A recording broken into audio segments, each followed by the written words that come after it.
Hey there, I'm GP, and this is where we talk about the stuff that keeps us up at 2 a.m. The messy, complicated, beautiful human parts of being a millennial trying to figure it out. You know those conversations you have with your closest friends?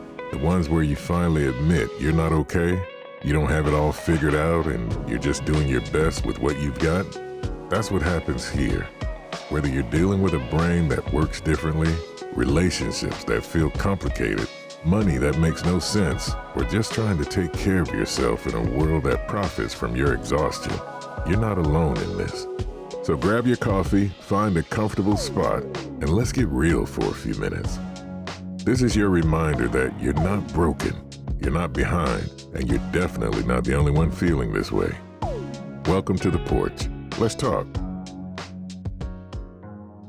Today we're diving into something that's really close to my heart, and maybe yours too: neurodivergence. For so long, I felt like I was playing life on a different operating system than everyone else. Like everyone else got the sleek, intuitive Mac OS, and I was over here trying to navigate Windows 95 with a trackball mouse. You know that feeling? That constant sense of being a little out of sync, a little too much or not enough, all at the same time.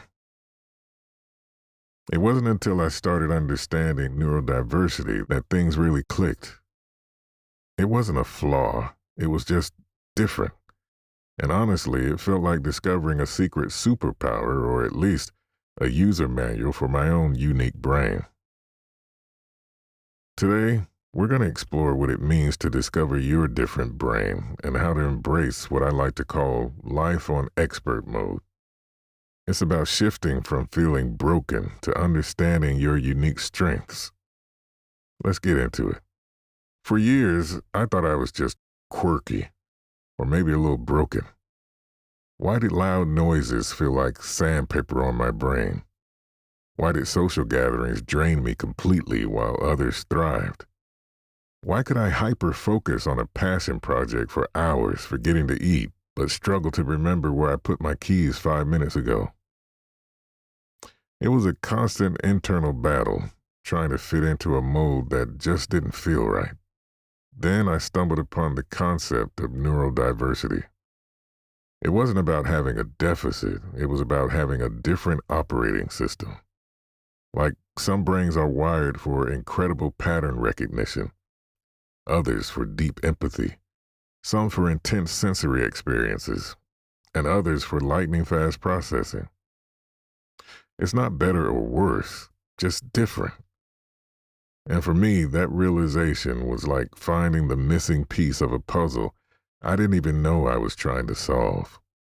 Suddenly, those quirks that made me feel like an outsider started to make sense. My sensitivity to sound, it meant I could pick up on subtle nuances others missed. My need for quiet time after social events. It was my brain processing a richer, more detailed input stream. My hyperfocus, a superpower for deep work and creative flow. This isn't about self-diagnosis, but about self-discovery. It's about recognizing that the way your brain works is valid, even if it doesn't align with the neurotypical norm. It's about understanding your unique strengths and challenges and then building a life that honors them. It's about moving from a place of shame or confusion to one of acceptance and empowerment. Have you ever felt like your brain just operates differently? What if that difference is actually your strength? So what does it mean to live life on expert mode when you have a neurodivergent brain? It's not about trying to fix yourself to fit into a neurotypical world. It's about understanding your unique operating system and then optimizing your environment and strategies to thrive. For me, this meant a few things. First, it's about radical self-acceptance. It's letting go of the idea that there's something wrong with you because you process information differently, or because certain social cues feel like a foreign language. It's embracing the fact that your brain is wired for intensity, for deep dives, for unique perspectives. This shift in mindset alone is incredibly liberating. It's like realizing you're trying to run a marathon with a sprint engine, and instead of feeling bad about not being a long-distance runner, you start entering sprint races and crushing them. Second, it's about intentional environment design. If bright, flickering lights give you sensory overload, you don't force yourself to work under them. You find a space with natural light or invest in softer lighting. If open-plan offices are a nightmare for your focus, you advocate for a quiet corner, noise-canceling headphones, or flexible remote work. It's about creating a world that works with your brain, not against it. I used to feel guilty for needing quiet to focus, but now I see it as a non-negotiable part of my productivity strategy. It's not a weakness, it's a requirement for my expert mode to activate. And finally, it's about leveraging your strengths. My ability to hyper-focus means I can deep dive into complex problems and emerge with innovative solutions. My sensitivity means I can pick up on subtle emotional shifts, making me a more empathetic friend and partner. What are your unique neurodivergent strengths? How can you lean into them instead of trying to mask them?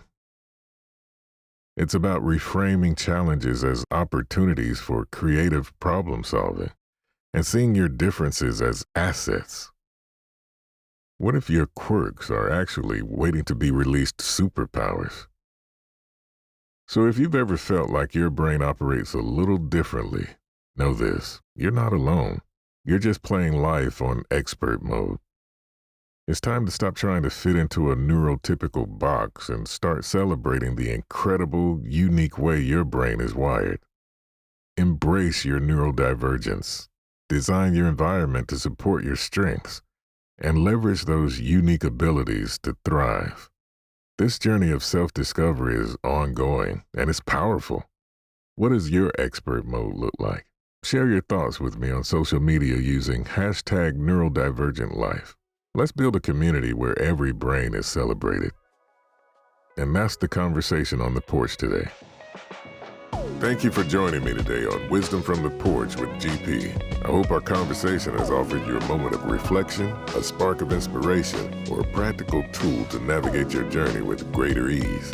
Make sure to subscribe so you don't miss out on these valuable conversations. Until next time, remember to find your wisdom on the porch. Take good care, and from my heart to yours, keep thriving.